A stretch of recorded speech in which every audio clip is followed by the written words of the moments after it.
Hello, everyone. Welcome back to SALT Talks. My name is John Darcy. I'm the managing director of SALT, which is a global thought leadership forum at the intersection of finance, technology, and public policy.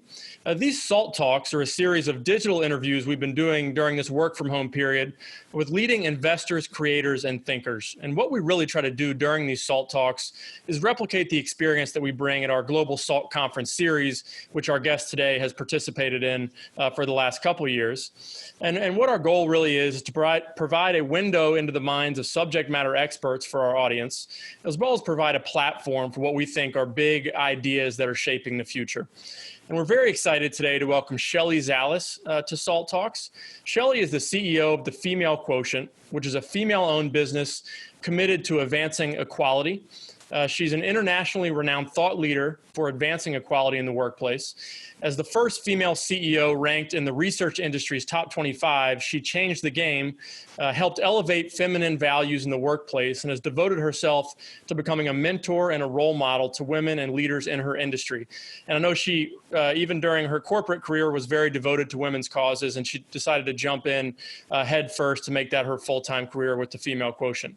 She, as I mentioned, had considerable experience working in the traditional marketing and advertising research industries, where she held senior positions at ASI Market Research, which is now Ipso ASI, and Nielsen Entertainment. In 2000, Shelley founded OTX, which grew to become a top global research agency and the pioneer of several innovative online research products, including the multi-sourced and blended sample approach. In 2010, OTX was acquired by Ipsos. And today, the Female Quotient, which Zalis started, is advancing gender equality and advancing those causes across many industries and career levels with their Equality Lounge, which I mentioned previously. Shelley brought the Equality Lounge to the SALT conference last year, and we had a tremendous time having her participation at that event. The Equality Lounge is a pop-up experience that takes place at conferences across the globe, such as the World Economic Forum, Cannes Lions, the Consumer Electronics Show, and even FII in Saudi Arabia, as well as SALT. And she also does the Equality Lounge experience within companies as well. She's leading tons of other leading female initiatives and equality initiatives within corporations by activating solutions for change with the Female Quotient's equality boot camps. She's also the co-founder of the hashtag #SeeHer movement, which is a movement led by the Association of National Advertisers to increase the percentage of accurate portrayals of women and girls in advertising and media. She's also on the board of director for Makers. And reminder, if you have any questions for Shelley during today's interview, you can enter them in the Q&A box at the bottom of your video screen. And with that, I'm going to turn it over to Anthony Scaramucci, who's the founder and managing partner of Skybridge Capital, as well as the chairman of SALT, to conduct today's interview. All right, John, thank you. Shelley, welcome. Thank you so much for joining us. I always ask this question, so I got to ask it to you as well. What do we need to know about you that we can't find in John's eloquent introduction or your Wikipedia page or your website?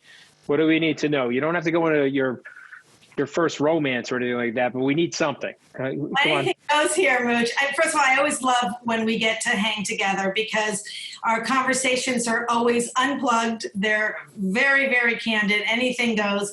And we get to truth, and they're really all about authenticity, unplugging the good, bad, and the ugly, where we are, where we want to go, and how we get there. So I don't think it's a secret. I am well known as the chief troublemaker. I break all the rules and rewrite them because they really don't make sense. They were written so long ago.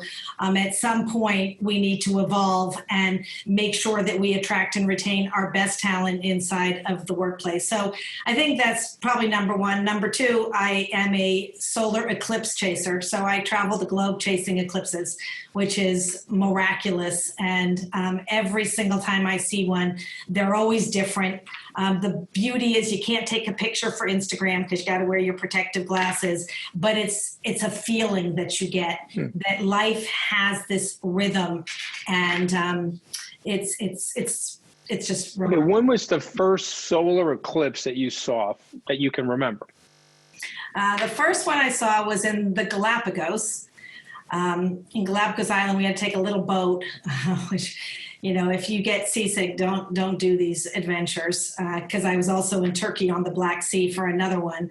You need to be in pitch darkness to experience the magic and the beauty of an eclipse. But being on the water in the Galapagos, it's remarkable because you go from sun, you go from day to night within a minute for a total eclipse. And that's when you see the diamond ring effect. But what happens is the birds, they have no idea what's happening. So when the eclipse goes to total darkness, you see the birds darting and diving into the water because they're so confused. So it's I think it was Galapagos. All right, so it's a good segue. Men, have they been eclipsing women for 3,000 or 4,000 years, 5,000 years? Well, I mean, the truth is, and we're about to celebrate the 100-year anniversary of women's right to vote, even though the date is different for white women and for black women. I don't think they've been eclipsing. They've just been dominating. They have been the majority. Women have not been in the workplace for as long as men have. So I always say the rules were written by men for men over 100 years ago because women just weren't in the workplace. And so we've still been playing catch up, and we've been conforming to the rules that have been written that we are now inheriting. And so this is why it's a crucial moment to close the gaps all around parity. We know the wage gap, 80 cents on the dollar for women in general. We just celebrated Black women's equal pay day, 64 cents on the dollar, Latinas, 53 cents on the dollar. We need to close the gap. We need to close the pipeline gap. We start 50-50, finance, technology a little less. We end at less than 17%. We fall off in middle management because caregiving is still predominantly a female issue. And then when we look at the policies, we need to rewrite the policies with better parental leave policies and healthcare policies and mobility policies if we truly want to see more equality in the workplace and also more diversity of thought and mindset. So if you had to rewrite the rules, let's say that you could embolden those tablets, you could inscribe those tablets. What are some of the core tenets of rule rewriting that you would want? Well, I think number one, hire for passion. We often hire for experience. And if you think about retrofitting a salary, when you come and you go for a job interview, the first question is, well, what did you make in your last job? Which, by the way, in a lot of states is illegal now.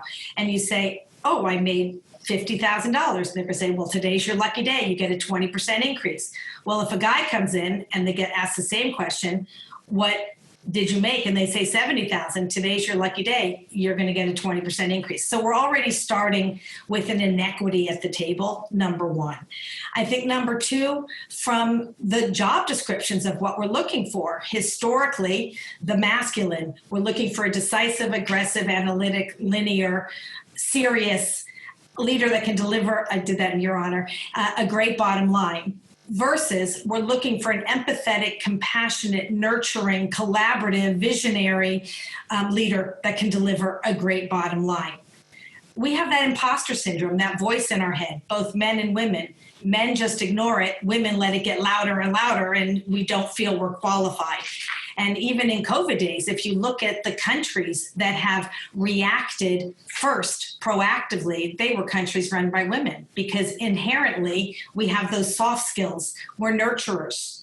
Plenty of men have them, plenty of women have the masculine, but these are the kinds of things we need to look for. And then, of course, not just build the pipeline, but create the pathway to success so that we see a higher retention to leadership level. So a few things that we need to. I will say it's very well said. I'm always intrigued by the way you're coming at this. I want to talk a little bit about the Female Quotient, something you started at the 2012 Consumer Electronics Show.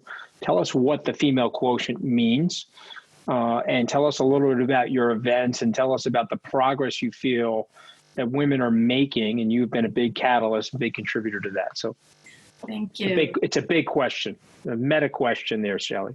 That's what you're all about. It's a serious meta question. There you go. Okay, well, the female quotient, the name was pretty simple. It's 6 years old. We all hear a lot about IQ, the intelligence quotient. So first came IQ, the intelligence quotient, then came EQ, the emotional quotient, now comes FQ, the female quotient. When you add more women to any equation, there's a return on equality. We talk a lot about return on investment. How about return on equality, which is one of those invisible metrics that we need to make more visible. So we're all about advancing women across race, religion, age, intersectionality, LGBTQ, mobility, ability, all of those things. It's advancing women to advance equality, flipping the script, flipping the balance. And we do that in different ways. We do that through pop-up experiences at big industry conferences across every equation: marketing, media, advertising, research, sports, music, finance. Every equation needs more of everything if we truly want diversity of thought. The reflection, we need representation and reflection for people to bring their best selves, their whole selves to the table. And pre-COVID, we were doing upwards of 70 pop-ups a year from, as you said, CES for technology to the World Economic Forum and everything in between, like the NBA All-Stars, as well as Dreamforce, et cetera. And then, we are launching a dinner series to unite the world through the power of women around the globe in over 100 countries, bringing together communities of women all in business that can share and support one another to find our voices, stand in our power, own our ambition, not conform but transform, and really create the invisible and make that quite visible. And then we go into companies and do the hard work. It's great to have uncomfortable conversations together, powered by collaboration, but then we need to create the action steps, the solutions for change, and the measurement for accountability. We do that through boot camps, helping companies become a quality fit and to change the equation. And so that's basically, what we do in a very non-textbooky way, because it really is about conscious mindset. Equality is a choice. Unconscious bias is an excuse. If you use the word unconscious, you're conscious. Once aware, what are you going to do? Something or nothing. And you use the word progress. As long as we keep making progress, when you look at the data, Anthony, you and I both go to the World Economic Forum. They publish reports that say it'll take over 257 years to close the pay gap and over 99.5 years to realize gender parity in the C-suite. That's not acceptable for you or for me. And so as long as we are taking steps forward, that's progress. And I can't wait 257 years. So I'd like to get this done within 10. Okay, great. How far have we gotten in the last 25? Have we made progress? We've gone backwards. Yeah. Tell me why. I actually think we've gone backwards. That's why I'm asking the question. So tell me why, Shelley. Yeah, we've gone backwards. I think we keep talking about the problems, and I always say signing pledges and petitions is a surrogate for doing nothing. You can hide behind that. Oh, I'm making a pledge. A pledge is not an action. There are companies that have made progress. Mark Benioff with Salesforce made a conscious decision to close the gap within his organization. We all have control. We all have power. And we all have responsibility to make a difference within our organization. We can't fix the world, but we can, with what we can regulate and what we can control, we have the power and the responsibility to do that. When you look at the United States, according to the World Economic Forum, they measure 144 countries on gender equality. United States 3 years ago was number 28 out of 144. Last year, we bounced to 41, 42, 43. That's backwards.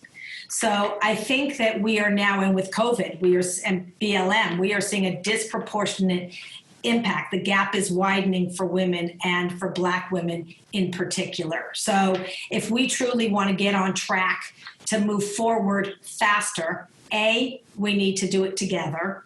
B, we need to be conscious about the choices that we make. And C, we need to hold ourselves accountable with measurement. Let's look at where we are, where we want to go, and then decide how we're going to get there. And we're going to have to make some tough choices. Well, I think everything you're saying is spot on. I guess the underlying question is, we're going backwards though for a reason, right? I mean, there's inertia, there's lip service.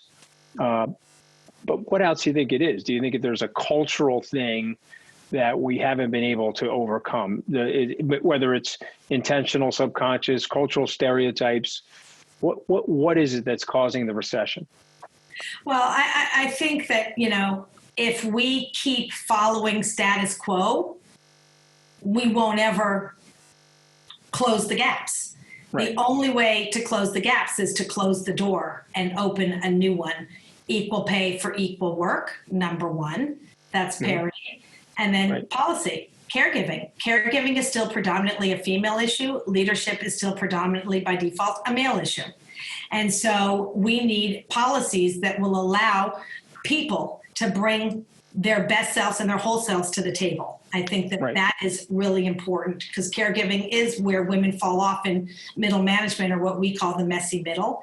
And I think also culture. I think creating a culture where everyone feels like they are seen, they are heard, and they belong. And that requires representation at every level. I think there's at least a minimum of 30% threshold before we'll see a transformation of culture, and reflection. I want to see me. I don't want to be the only one at the table. So more of everything creates this natural evolutionary culture shift. Do you think men fear women in the workplace? I don't think so. I think that, gender equality is not a female issue. It's a social and economic issue. I think, yes, there is a scarcity of jobs at the top. But I think men are great partners, which is why lexicon, I never say we need male allies, because it's not, women didn't create the problem. We need leadership allies. And by default, it's men. And so I think there are more men, and so we have more ability to activate change. But even when there's women running companies, we haven't seen tremendous progress. It really needs to be conscious steps forward and making those decisions of not just filling the pipeline, because we're filling the pipeline with diversity. We need to ensure step 2, that we have a diverse hiring team and that we hire for the team, not for the job. Because if you hire for the job, you're maybe self-selecting. If you make a commitment and accountability that you are going to hire for the team to have diversity, it's a different mindset. So I think we just need some mindset shifting and some courage and some bravery to step out of our comfort zone. And so I need to ask you this question, because I've heard you articulate it before, and I want you to articulate it here. Why is it so valuable for companies to have women in senior management? Well, I think when you have more of the soft powers, and that is the empathy. I think that, to me, the greatest leaders today are empathetic leaders, are leaders that inspire, are leaders that, have that compassion and passion, and also the experience, especially if they have family. I think that comes into play of, a lot of the policies that you also will allocate and reallocate to make sure that you are creating the right culture. I think culture is so important for business success, especially if you want to attract the next generation, which are our future leaders, which I call our now generation. You need to have an empathetic lens, but also a collaborative one, where it is about safety and security and making sure that you are creating the right environment to, have the best talent, not just the available talent. Yeah, so it's emotional diversity as well as competence and core competence and values and everything like that. I think it's very, very well said. Let's go to the Me Too movement for a moment, because I've also heard you talk about this, and I think you have some brilliant insights there. Has the Me Too movement been productive in terms of bringing equality to the workplace? I think the Me Too movement, and I really applaud the Me Too movement, has done a really great job of opening up the conversation in a collaborative way. Because when you're a lone voice, and I've been that lone wolf, most of my career, to create a new ecosystem for change, you need to have the pack. We call it the FQ pack. A company alone has power, collectively we have impact. A woman alone has power, collectively we have impact. I mean, it's that impact moment. And so I think it's done an amazing job to break the silence and to start using that megaphone for change. I think that, what we need to see more of now is the proactive, positive solutions for change versus just putting people on the defense. Not everyone is a predator. There are bad apples, but most humans are good to the core. Most humans are good to the core. And I believe that as well. And sometimes we just need a little ding, to point something out, make someone aware that what they are doing or saying, and there's a degree of sexual harassment, from sexual harassment to sexual assault, of course. And so I think that sometimes it's also saying, you're making me uncomfortable. This is where the platinum rule, we talk about the golden rule, do unto others as you'd want done unto yourself. The platinum rule, do unto others as they'd want done unto themselves. Because what might be okay for me might not be okay for you. And so there are degrees. So once aware, then they need education, and then we need action steps. But then there's also the bad apples. I have zero tolerance. I don't care how talented you are and how smart you are. If you are not an inclusive leader and you are not making everyone on your team feel comfortable and safe and secure, get rid of them. They do not belong. And so I have zero tolerance for that. Right. And of course. No, I agree with you. But I think it also begs the question. John is chomping at the bit here to get some audience questions. We're going to go there in a second. And then he'll try to steal the show from both of us, Shelley. But you and I are going to do our best to prevent that. But share. It begs the question about the cancel culture.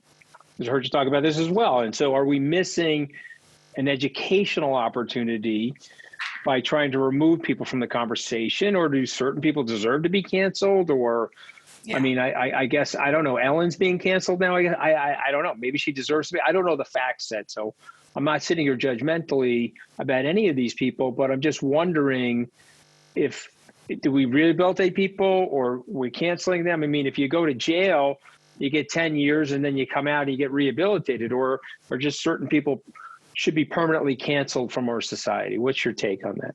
Listen, I don't think that any leader, and I think leadership is not about age or title, it's about action. I don't think that anyone belongs in a corporate environment where they are creating culture and inspiring team and trying to get the best team at the table should be there if they are not qualified. And qualified for me is not just delivering bottom line numbers. To me, it's about being accountable and responsible for a culture of care and a culture of belonging. So if they are not that person, they do not belong, because, we have to walk the talk. Can they be reformed, though, I guess is the question. Well, not on my watch. I'd send them away, somewhere else, and put them back in a role if they're talented and reformed, but not to manage people and create this culture within. I don't want those kind of people creating a culture. And so, I believe in reform and I'm completely supportive of that, but not on the job while they're making other people feel uncomfortable. Why should I want to come to work and not feel safe? And so we are starting to see a lot of new tools come out because also reporting, HR needs to be, not just pushing paper, and that's why we're moving to chief diversity officer, chief inclusion officer, chief belonging officer, chief people officer. It needs to be an active process where we don't shut our eyes and push it under the table, because that is creating, that is going to keep getting bigger and bigger and bigger until it bursts. And I would never want to create that kind of environment. And I might not do it intentionally. And that's why I said at the beginning, it's pointing out some things. And there's microaggression all the way to assault. Assault is zero tolerance. Bye-bye. You are not in this. I don't want you in my home, period. And I don't want you to be around other people. So I think I think it's important for you to emphasize. I think it's important to emphasize this because through that educational process, hopefully you're going to get some people to wake up and recognize, hey, that's a binary thing. It's 1 versus 0. You're here if you can hold yourself in the right way. You're not here, and your career is more or less going to get meleeed if you're going to do things that are inappropriate or making other people feel uncomfortable. So I do think there has to be a zero tolerance in that way. I'm just wondering out loud about the rehabilitation process, and I get the feeling that, okay, wait a minute, maybe some people can never be rehabilitated. But the flip side is, because I guess I grew up, I don't know, Shelley, I grew up as a Catholic. You're always seeking some level of redemption for people. But I hear you. I think it's important because what I love about your movement is you're talking about a cultural seismic change in how we're doing things, which ironically is going to unleash a lot more empowerment, a lot more innovation, a lot more, in the diversity, there is so much strength because you're getting so much creativity from that process.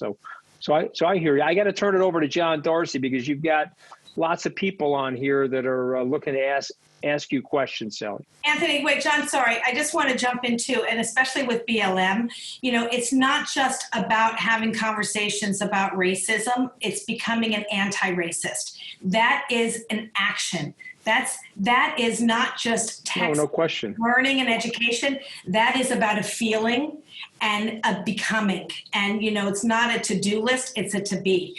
Who do you want to be? And that is about I agree with that. Through immersion.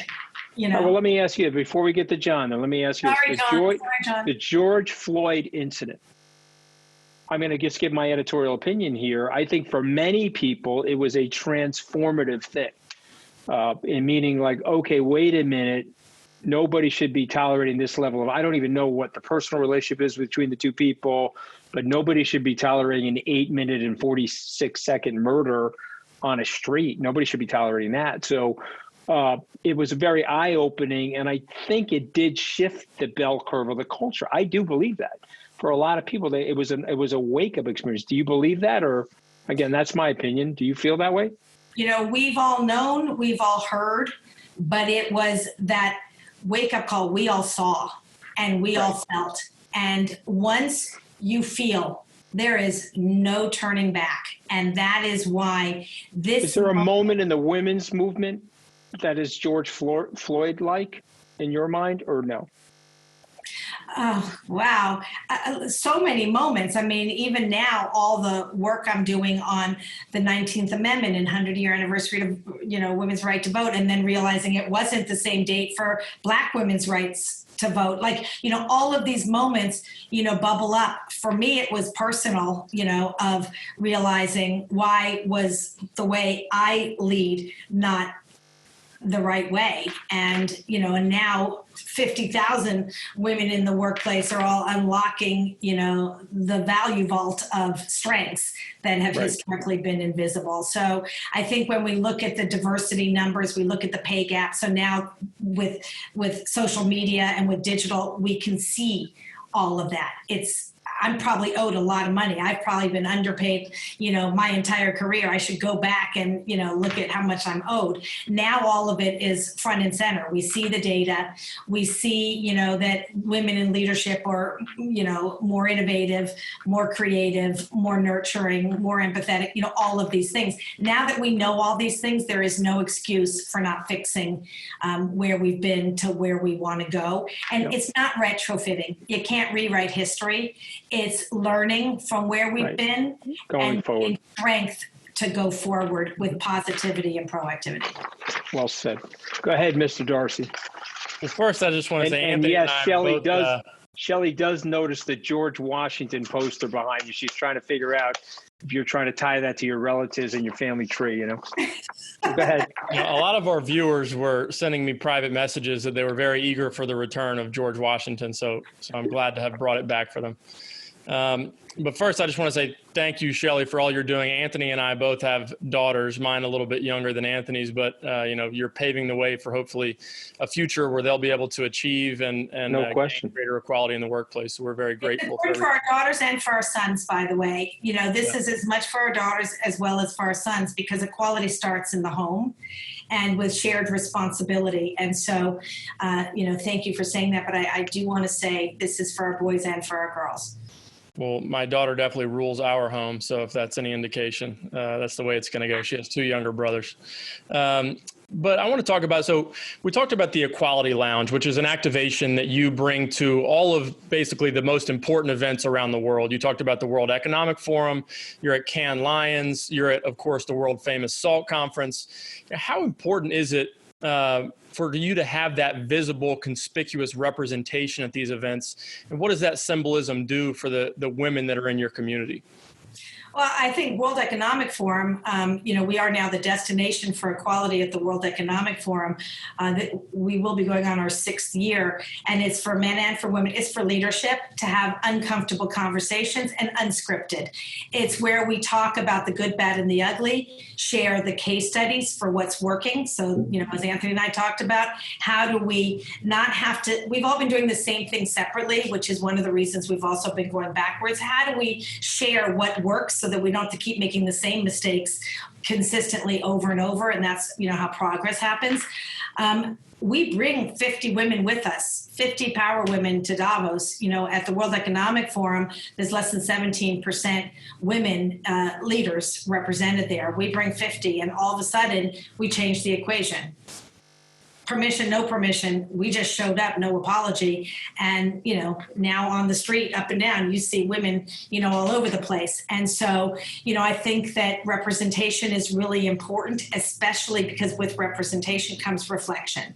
With reflection comes change, and with change comes impact. And so I think that we are, impacting tremendous change, not by waiting and watching, but by doing and being. And, that really created a big shift. And when you look at women in history, back to the, Anthony's question, women have historically been invisible or written out of history. We're not going to be written out of history. We are going to show up front and center, stand in our power, own our ambition, and bring our strengths to the table. Why? Because they're needed. We make the table better, not to fill a quota.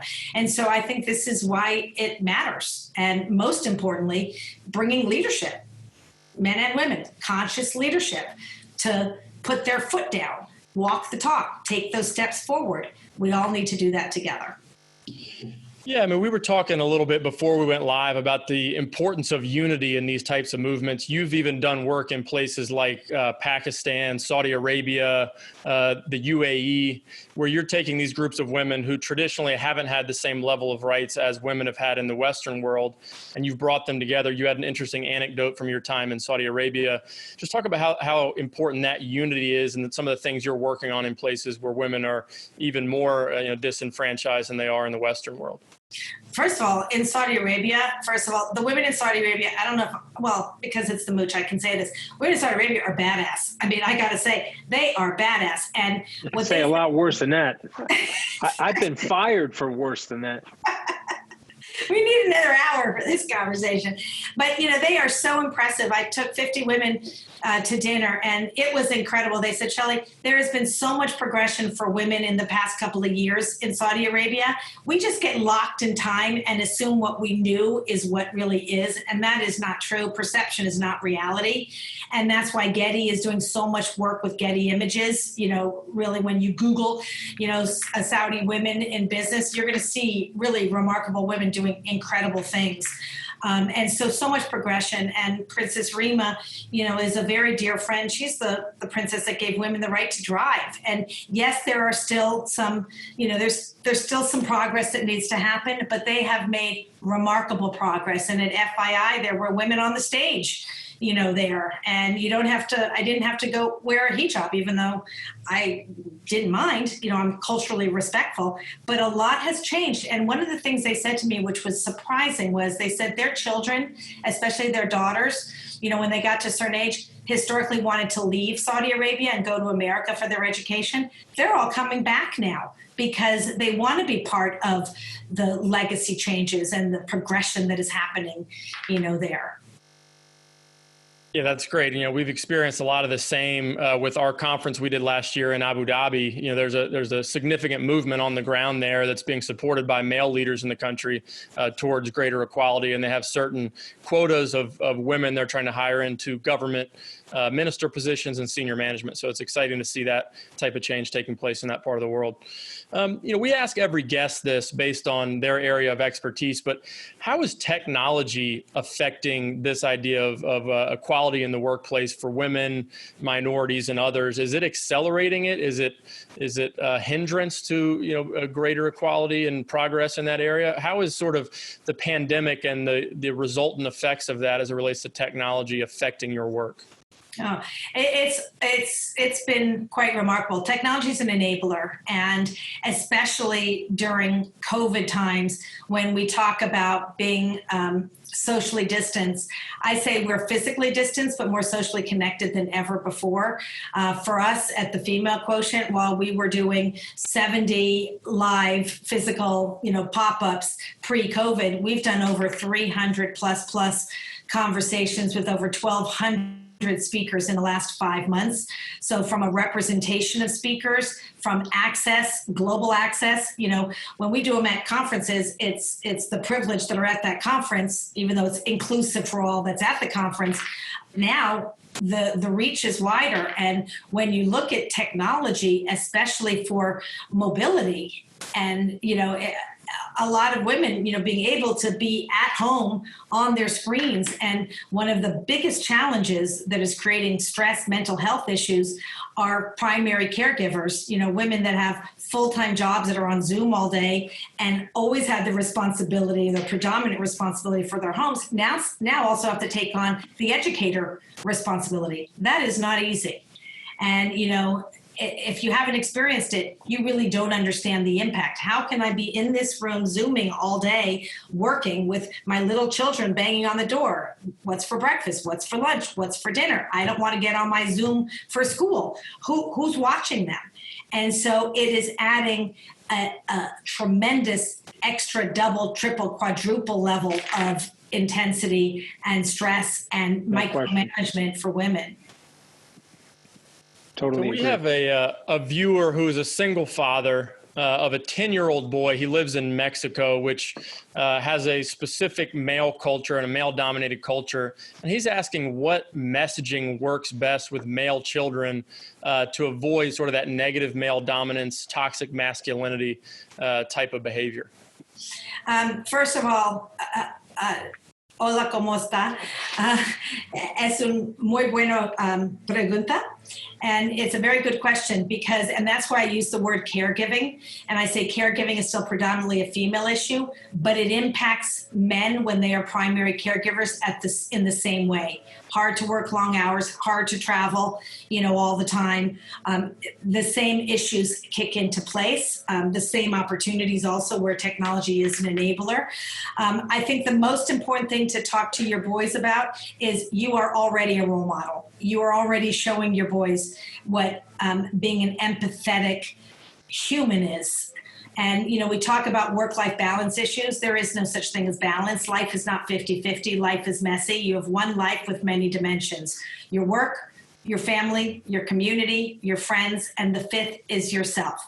So by being a walking, living role model for them to show them that you have to do it all and take care of everything is the best lesson you could be teaching your children by them seeing who you are and what you do. So that's the first thing I want to say. The second is to talk about the most important qualities as a human.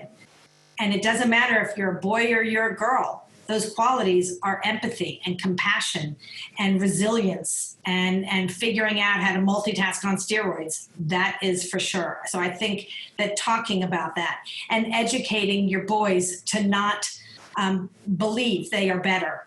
We are different. And is what I share with girls all the time. We have different strengths. Don't hide them, and don't conform, and don't make them invisible. Make them visible. Your differences are your greatest strengths. And so talking about the differences that unite us. If we were all the same, Oscar Wilde says, if we were all the same, we would be unnecessary. Be yourself, because everyone else is taken.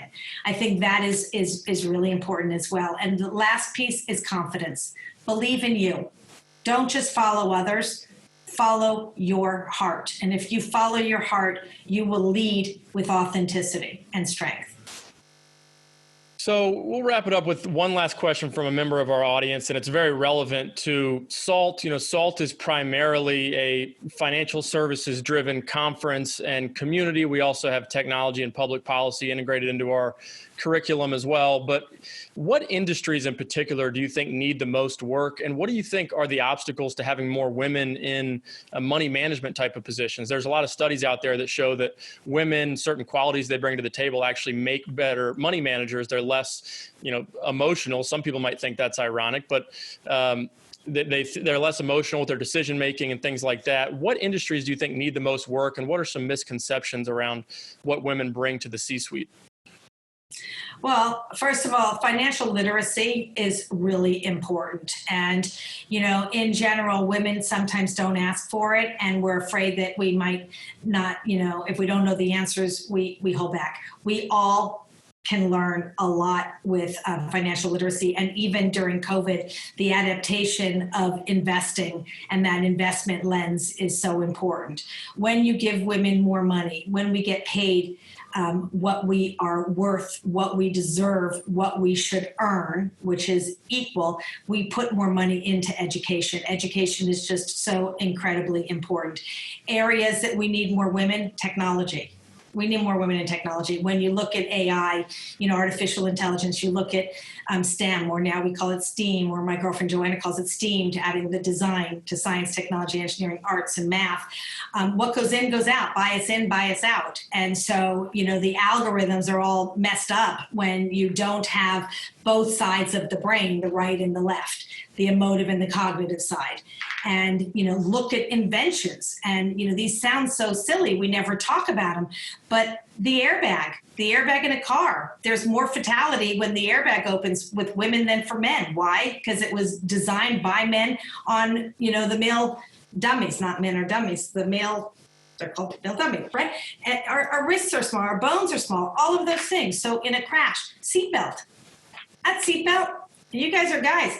On women, they are not comfortable. They do not fit us well anatomically. Or even when you think about your high heels on an escalator. Escalators were definitely made by men. My heel gets stuck in that little escalator all the time. I have to pull my foot out, or else it's going to get stuck, in there. So when you look at algorithms, if we don't have the right and left brain inside of building and creating, what goes in comes out, and that's where we'll have skewed algorithms. So, I think technology, we talked about the importance of technology. We need more women at every level in tech, number one. In finance, we need more women at the top in finance, especially in how we are, really running financial literacy programs and education. And looking at, all of those pieces. So there are some fields that are by far underrepresented that we need more of everything. Back to the female quotient, changing the equation. I want to thank you, Shai. I think that what you're doing is amazing. And as John said, I have a daughter, I have a wife, I have a mom, lots of nieces in my life, and frankly, lots of women colleagues at Skybird. So we're all trying to get it right. And your guidance is usually influential and very beneficial. So thank you. And we got to get you back to one of our live events so we can spark up the stage a little bit and wreak havoc, as you and I are both used to doing and very comfortable doing. So with that, I'll turn it back over to John. But Shelley, thank you. We're really grateful for you coming on today. Thank you for having me, and social distance in LA. We're waiting for you. All right. Amen.